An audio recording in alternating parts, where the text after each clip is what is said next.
সুন্দরবন ভ্রমণের উপযুক্ত সময় বর্ষা কিংবা শীত মৌসুম। বর্ষায় বৃষ্টির পানিতে বনের বিভিন্ন স্থান কানায় কানায় পূর্ণ থাকে। জলরাশির উপর সুন্দরী ও করম গাছের বনের সারি এক কথায় দৃষ্টিনন্দন।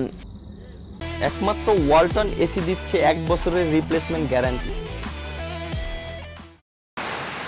সুন্দরবন লাগোয়া নদীর ঢেউ ও পাখির কলতান পর্যটকদের প্রাণ জুড়িয়ে দেয়। কিন্তু এবার টানা ভারী বৃষ্টিতে সুন্দরবনের কিছুই উপভোগ করতে পারেননি পর্যটকরা।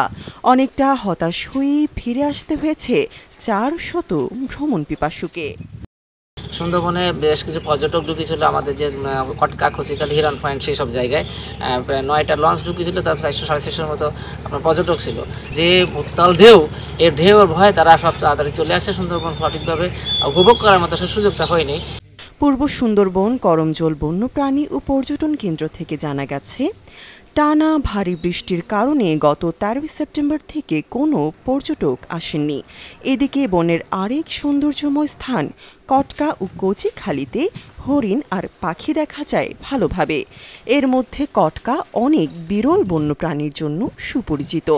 কটকা ও কচিখালিতে 9টি নৌযানে চেপে 400 জন পর্যটক এলেও সুন্দরবন না দেখেই ফিরতে হয়েছে সবাইকে।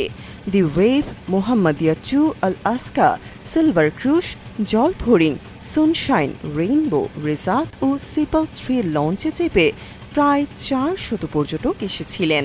ভারী বৃষ্টিতে ভ্রমণপ্রেমীরা কটকা ও কচিখালিতে নামতেই পারেননি।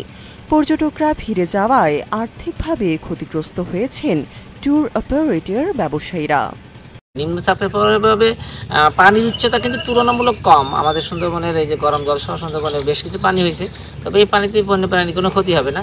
কিন্তু পর্যটকের বেশ একটু ভয় বা আতঙ্কে আসছিল।